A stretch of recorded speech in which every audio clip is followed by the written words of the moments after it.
गुरु जन्म दिवस पर समस्त शिष्यों को हार्दिक बधाई और आशीर्वाद।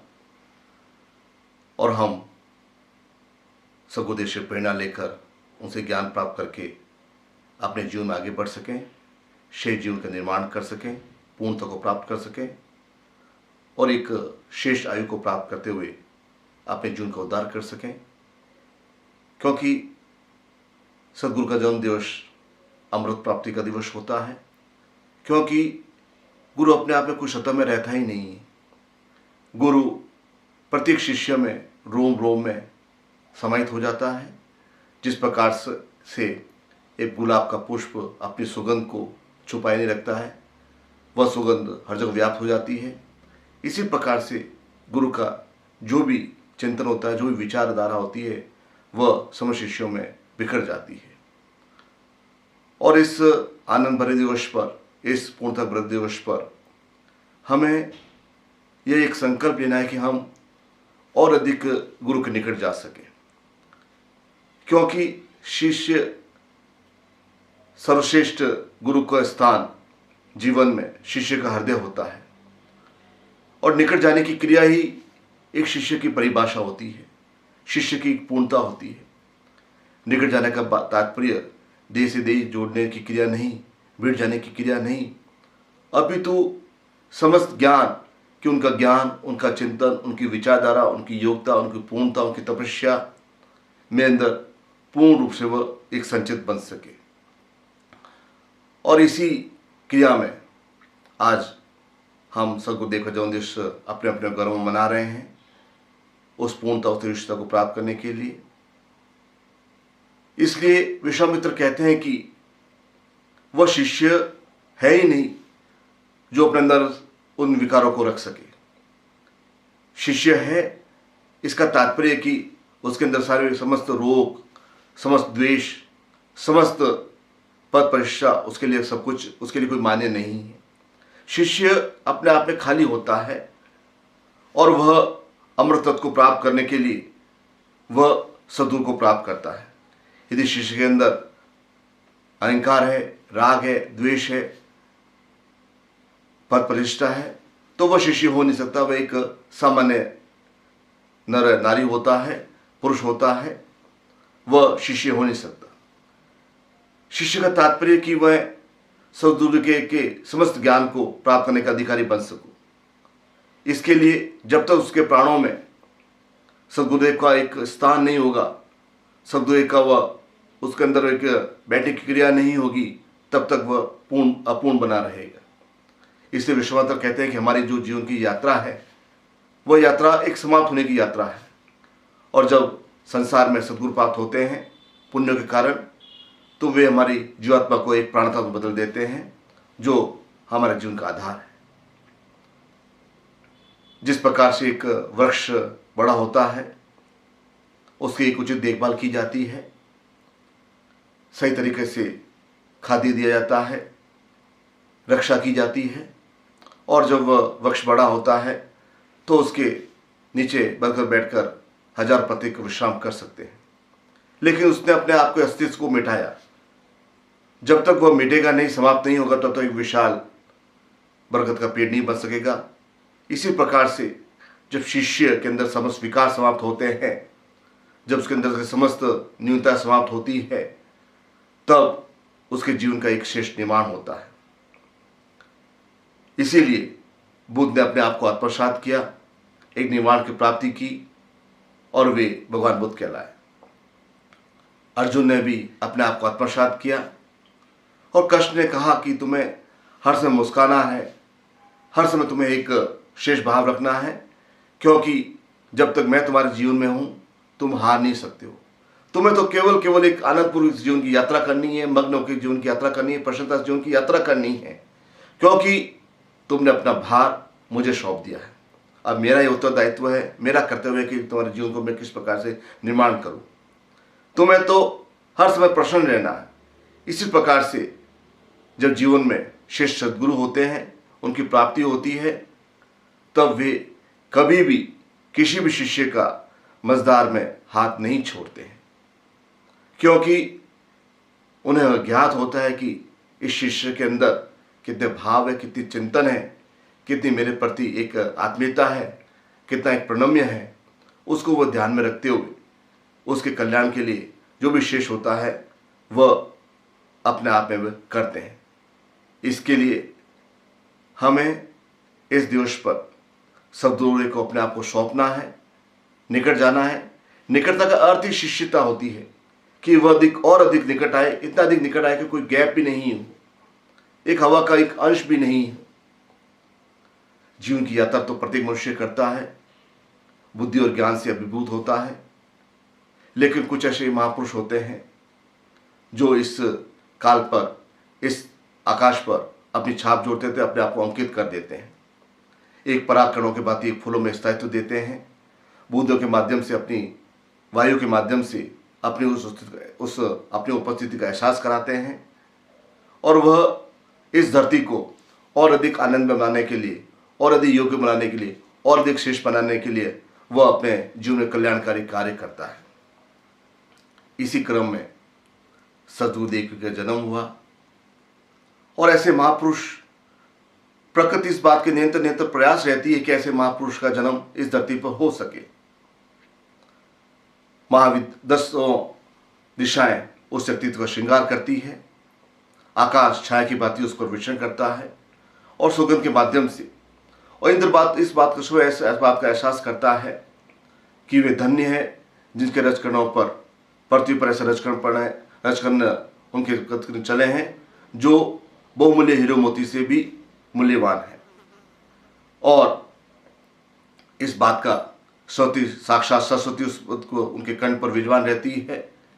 जिस प्रकार से उनके कंठ पे हजारों काव्य होते हैं, हजारों क्रिया होती है, उसी प्रकार से जिस प्रकार से इस सागर में अदृश्य रूप में हजारों एक बहुमूल्य यंत्र हैं, उसी प्रकार से उनके कंठ पर वह काव्य विराजमान रहते हैं।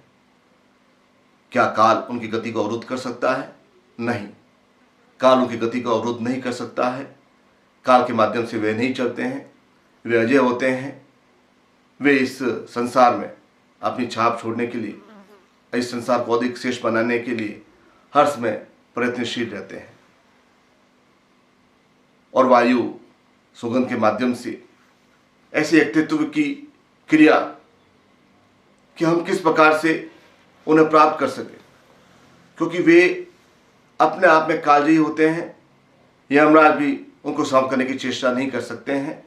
वे अपने अपने संघर्षों पर विजय को प्राप्त करते हुए हर समय एक शेष भार रखते हुए, उनके जीवन में भी हजारों संघर्ष आते हैं, उनके जीवन में हजारों बाधाएं आती है, लेकिन हर समय वे एक शांत रहते हुए उन संघर्षों को, उन बाधाओं पर विजय प्राप्त करते हैं। उनके शब्द खोखले नहीं होते हैं, एक ब्रह्म के स्वरूप होते हैं, और जो उनकी वाणी को सुनता है वो एक आत्मा होकर उनके सम्मुख आता है और उनकी क्रिया में आगे बढ़ता है, क्योंकि वे स्वयं शब्द उनके ब्रह्म स्वरूप होते हैं।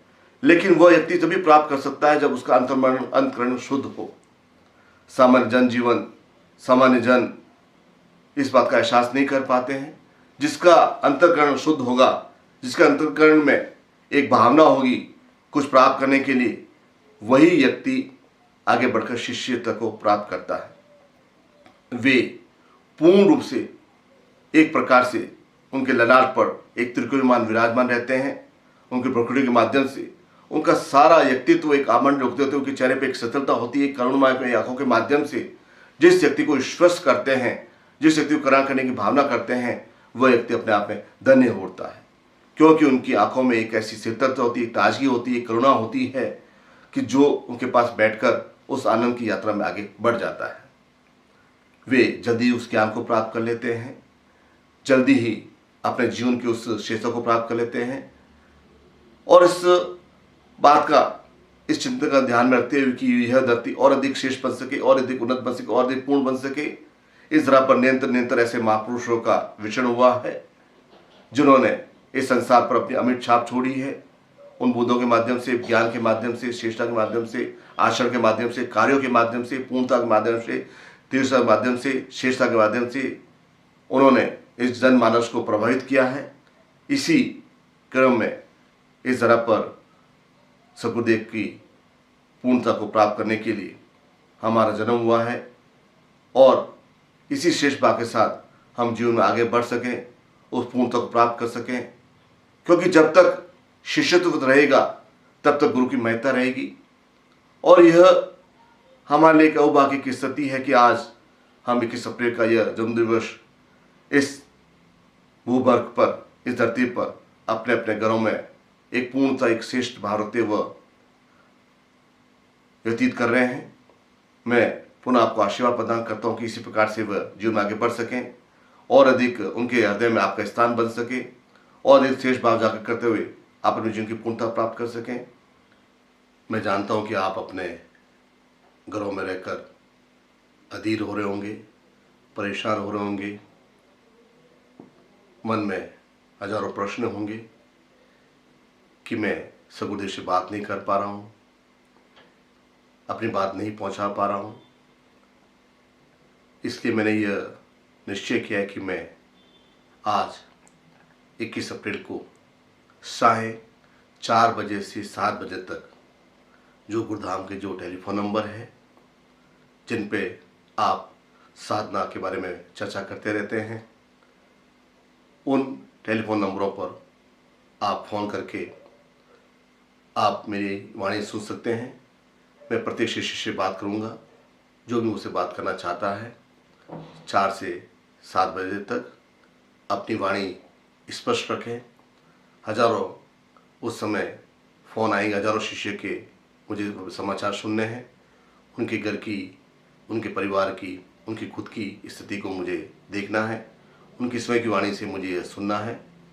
इसलिए अपना जो भी बात करना चाहें वह स्पष्ट रूप से बात करें, साक्षी से बात करें और इससे मुझे भी आनंद आएगा, आपको भी आनंद आएगा और हजारों शिष्यों को मेरे से बात करने का मौका मिल सकेगा।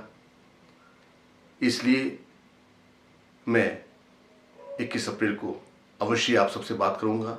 मैं हर समय उसमें जो मैंने समय दिया मैं उपलब्ध रहूँगा।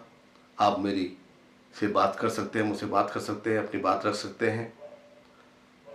और पुनः 21 अप्रैल को मैं प्रत्येक शिष्य को यही आशीर्वाद प्रदान करता हूँ कि उनके जीवन में पूर्णता हो, उनके जीवन में सद्गुरुदेव की क्रिया प्राप्त हो, वे अपने जन्म जन्मों के शोकों को साफ करते हुए, अपने जीवन की बाधाओं को साफ करते हुए पूर्ण रूप से सद्गुरुदेव में विलय होने की क्रिया को सिद्ध कर सके, अपने आप में शेष बन सके, समर्थ बन सके, पूर्ण बन सके और शेष भाव, शेष आचरण को रखते हुए आगे के भविष्य के लिए, आगे के जन कल्याण के लिए एक शेष कार्य कर सके, जिसके माध्यम से आपकी कीर्ति, आपका यश, आपका वैभव इस युगों को युगों तक इस जगह तक रह सके। आप सद्गुरुदेव के संतान हैं, उनके मानस पुत्र हैं। उन्होंने बड़े प्यार से आपको बनाया है, बड़े लगन के साथ, बड़े धीरता के साथ आपको साधना, तपस्या, योग्यता, पूर्णता दी है। उसी का मान रखते हुए कि हम 21 अप्रैल के इस पावन दिवस पर उनकी पूजा, आराधना, अर्चना कर, उनको नमन करके कि हर समय उनकी कृपा, उनका आशीर्वाद हमारे ऊपर, परिवार पर हमेशा रह सके। ऐसा ही मैं इस पूर्णता दिवस पर आप सब शिष्यों को हृदय से आशीर्वाद प्रदान करता हूँ, आपके जीवन के मंगल कामना करता हूँ। मैं पुनः यह आपसे यह अनुरोध करता हूँ कि अपनी जो भी आपकी चिंता है, जो भी आपके विचार है, उसे संचित रखें। मैं आपसे 4:30 से 7 मिलूंगा। पूर्ण रूप से आशीर्वाद, पूर्ण रूप से कल्याण, आशीर्वाद, कल्याण।